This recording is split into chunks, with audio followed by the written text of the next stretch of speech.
Hello student. इस video में मैं आपको एक इम्पोर्टेंट टॉपिक सूक्ष्म शिक्षण पढ़ाने जा रही हूँ।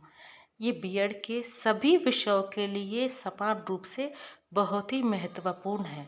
सारे विद्यार्थी इस वीडियो को ज़रूर देख के जाएं, इस प्रश्न को ज़रूर तैयार करें क्योंकि ये हर बार बीएड के पेपर में रिपीट होता है।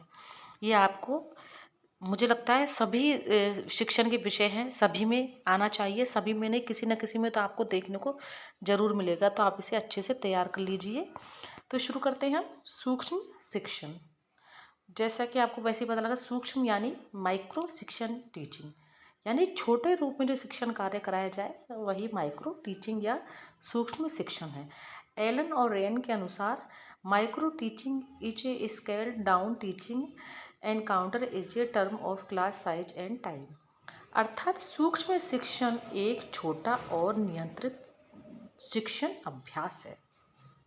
सूक्ष्म शिक्षण की विशेषताएं, इसमें फर्स्ट है समय कम लगता है, यानी सिर्फ 5 से 10 मिनट की ही क्लास होती है। दूसरा है छात्र संख्या कम, यानी पूरी क्लास नहीं होती, 40-50 बच्चे नहीं होते, कम से कम 5 बच्चे और ज़्यादा से ज़्यादा 10 बच्चे ही क्लास में होते हैं। केवल एक ही कौशल पर ध्यान दिया जाता है। पाठ योजना की तरह सारे कौशल इसमें नहीं होते हैं, सिर्फ एक ही कौशल का ही इसमें शिक्षण कराया जाता है। नियंत्रित वातावरण रहता है, तुरंत इसमें फीडबैक मिलता है, पृष्ठपोषण तुरंत मिलता है और पुनः शिक्षण का इसमें अवसर मिलता है। सूक्ष्म शिक्षण के उद्देश्य क्या हैं? शिक्षण कौशल विकसित करना, शिक्षक का आत्मविश्वास बढ़ाना, गलतियों को सुधारना और वास्तविक कक्षा के लिए तैयारी करना। अब आगे देखते हैं सूक्ष्म शिक्षण के चरण, steps of micro teaching. First है इसमें योजना बनाना, प्लानिंग करना। पाठ योजना तैयार की जाती है और एक शिक्षण कौशल को इसमें चुना जाता है। दूसरा है इसमें शिक्षण यानी टीचिंग, 5 से 10 मिनट का एक छोटा पाठ पढ़ाया जाता है और केवल चुने हुए कौशल पर ही ध्यान दिया जाता है। तीसरा है अवलोकन, ऑब्जर्वेशन, पर्यवेक्षक जो होते हैं वो नोट्स लेते हैं। चौथा है फीडबैक, शिक्षक को सुधार तुरंत बताए जाते हैं। फिर पांचवा है पुनः योजना, रीप्लानिंग, कमियों को सुधार कर तुरंत ही नई योजना बनती है। पुनः शिक्षण, रीटीचिंग, सुधार के साथ दोबारा शिक्षण इसमें कराया जाता है। अब देखते हैं सूक्ष्म शिक्षण का चित्र या डायग्राम। अगर आपके एग्जाम में आता है तो आप डायग्राम जरूर बना के आए। मैंने आपको मेरी पहली वाली वीडियो में भी आप बताया है ये कि आपको किस प्रकार से कॉपी लिखनी है, उससे आप जो आप लिख के आ रहे हो, जैसा आप लिखते हो उसमें बेटर नंबर आ सकते हैं, अच्छे से अच्छे नंबर आ सकते हैं जो आप लिख कर आते हो। तो डायग्राम बहुत हेल्प करेगा आपकी। तो सूक्ष्म शिक्षण का प्रश्न आता है, इसमें तो आपको स्पेशली डायग्राम बनाना ही है।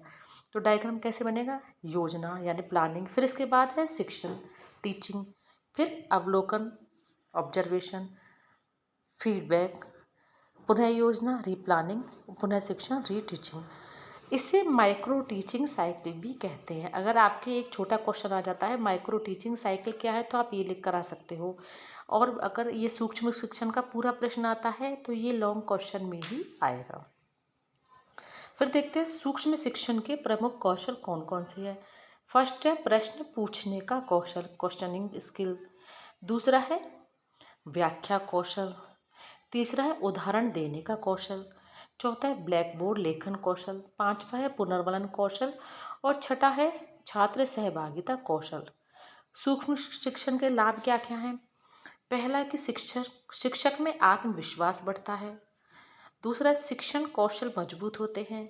तीसरा है गलतियों को तुरंत सुधारने का अवसर मिलता है। चौथा है सुरक्षित अभ्यास वातावरण मिलता है और पांचवा है वास्तविक कक्षा के लिए बेहतर तैयारी मिलती है। अब इसकी सीमाएं क्या है? फर्स्ट है वास्तविक कक्षा जैसा अनुभव नहीं होता, क्योंकि इसमें सारी चीज़ें नियंत्रित करके बनाई जाती है तो वातावरण बनावटी लगता है। फिर दूसरा, सीमित समय और सीमित छात्र होते हैं इसमें, पूरी क्लास को नहीं पढ़ा सकते, ज़्यादा लंबे समय तक नहीं पढ़ा सकते, सभी परिस्थितियाँ शामिल नहीं होती और कृत्रिम वातावरण महसूस हो सकता है। निष्कर्ष रूप में हम कह सकते हैं सूक्ष्म शिक्षण एक प्रभावशाली प्रशिक्षण विधि है जो शिक्षक को वास्तविक कक्षा में जाने से पहले उसके शिक्षण कौशल को सुधारने और विकसित करने का अवसर देती है। यानी इसको वास्तविक कक्षा में नहीं पढ़ाया जाता, कक्षा में जाने से पहले तैयारी के रूप में शिक्षक इस क्लास को लेता है, इस शिक्षण को करवाता है। तो स्टूडेंट, ये काफ़ी इम्पोर्टेंट टॉपिक है, आप इसको तैयार कर लेना। ये आपके पूरा प्रश्न आता है तो ये लॉन्ग क्वेश्चन में ही आएगा, तो आप इसे अच्छे से तैयार कर लें। Thank you.